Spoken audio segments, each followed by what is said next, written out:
ಗುಂಡ ಎಷ್ಟು ಜಿಪುಣ ಇದ್ದ ಅಂದ್ರೆ ಹೆಂಡತಿಗೆ ಅಕ್ಕಿ ಕಾಳುಗಳನ್ನ ಕೂಡ ಎಣಿಸಿ ಕೊಡುತ್ತಿದ್ದ ಅನ್ನ ಮಾಡೋದಕ್ಕೆ. ಆದ್ರೆ ಅವನ ಚಾಲಾಕಿ ಹೆಂಡತಿ ಅವನ ಜಿಪುಣತನ ಬಿಡಿಸೋದಕ್ಕೆ ಆಲ್ರೆಡಿ ಒಂದು ಮಜೆದಾರ್ ಪ್ಲಾನೆ ಮಾಡಿದ್ಲು. ಹೌದು, ಆ ಹಳ್ಳಿಯಲ್ಲಿ ಗುಂಡ ಅನ್ನೋ ಜಿಪುಣ ವ್ಯಕ್ತಿ ಇದ್ದ. ಹಬ್ಬದ ದಿನಗಳಲ್ಲೂ ಕೂಡ ಅವನು ಜಾಸ್ತಿ ತುಪ್ಪ ಬಳಸೋಕೆ ಬಿಡ್ತಿರ್ಲಿಲ್ಲ. ಶಾರದಾ ಗಂಡನ ಜಿಪುಣತನದಿಂದ ಬೇಸತ್ತು ಹೋಗಿದ್ದಳು. ಒಂದು ದಿನ ಗುಂಡ ಬಡಾಯಿ ಕೊಚ್ಚಿಕೊಳ್ಳುತ್ತಾ, ಶಾರದಾ, ಈ ಜಗತ್ತಿನಲ್ಲೇ ನಾನೇ ಅತ್ಯಂತ ಬುದ್ಧಿವಂತ. ನೋಡು, ನಾನು 1 ಪೈಸೆಯನ್ನೂ ಖರ್ಚು ಮಾಡುವುದಿಲ್ಲ.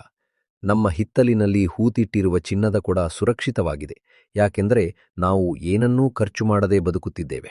ಶಾರದಾ ಗಂಡನಿಗೆ ಪಾಠ ಕಲ್ಸೋಕೆ ಇದೇ ಒಳ್ಳೆ ಸಮಯ ಅಂತ ಅನ್ಕೊಂಡು ಮೆಲ್ಲಗೆ ಗುಂಡಣ್ಣನ ಹತ್ರ ಹೋಗಿ ಹೇಳ್ತಾಳ, ನೀವು ಅಷ್ಟು ಬುದ್ಧಿವಂತರಾಗಿದ್ದರೆ ಒಬ್ಬ ದೊಡ್ಡ ಸ್ವಾಮಿಗಳು ನಮ್ಮೂರಿಗೆ ಬರುತ್ತಿದ್ದಾರೆ. ಅವರು ಚಿನ್ನವನ್ನು 2ರಷ್ಟು ಮಾಡುತ್ತಾರಂತೆ. ಆದರೆ ಯಾರು ಭರ್ಜರಿ ಊಟ ಹಾಕುತ್ತಾರೋ ಅವರ ಚಿನ್ನ ಮಾತ್ರ ಡಬಲ್ ಆಗುತ್ತಂತೆ. ಗುಂಡನ ದುರಾಸೆ ಹೆಚ್ಚಾಯಿತು. ಭರ್ಜರಿ ಊತ್ವೆ ಸರಿ ಮಾದು, ಆದ್ರೆ ಕಡಿಮೆ ಖರ್ಚಿನಲ್ಲಿ ಆಗ್ಲಿ.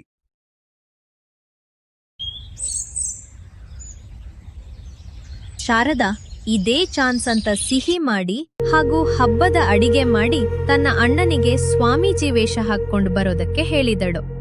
ಸ್ವಾಮೀಜಿ ಅಲ್ಲ ಶಾರದಾಳ ಅಣ್ಣ ಮನೆಗೆ ಬಂದ್ರು. ನಮಸ್ಕಾರ ಗುರುಗಳೇ, ನಿಮ್ಮ ಪ್ರಯಾಣ ಹೇಗಿತ್ತು?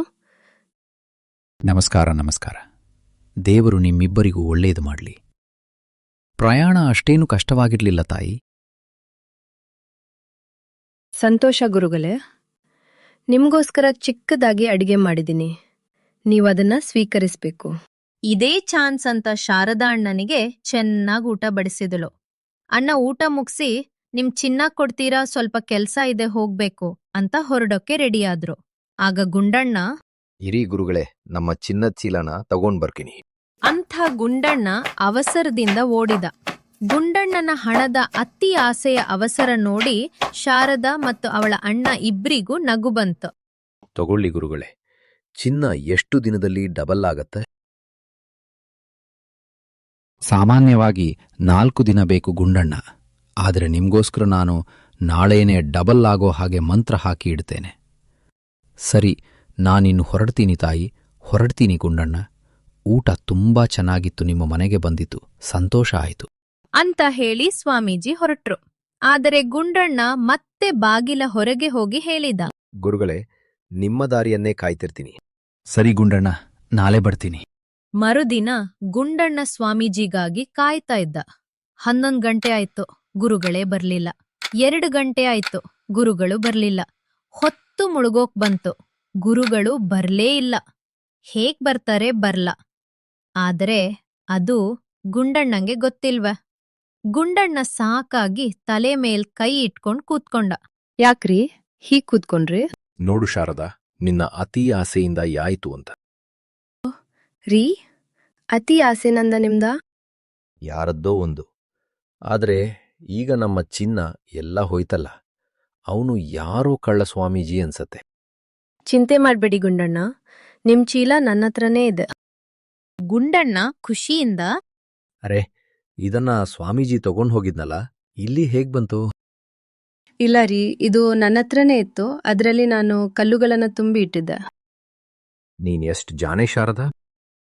ಅದಿರಲಿ, ನೀವು ಅದು ಯಾರೋ ಗೊತ್ತಿಲ್ದೋರಿಗೆ ನಿಮ್ಮ ಚಿನ್ನದ ಚೀಲನೆ ಕೊಡೋಕೆ ರೆಡಿಯಾಗಿದ್ರಿ.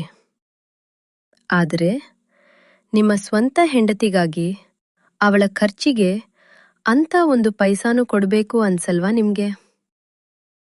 ಈ ಜಿಪುಣತನ, ಅತಿ ಆಸೆಯಿಂದ ಏನು ಗಳಿಸಿದ್ರಿ? ನನ್ನನ್ನ ಕ್ಷಮಿಸಿಬಿಡು Sharada.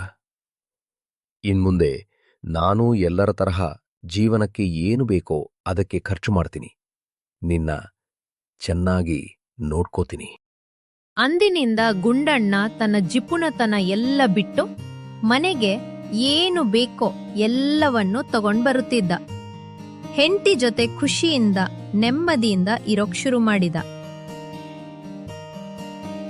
Money for life, not life for money.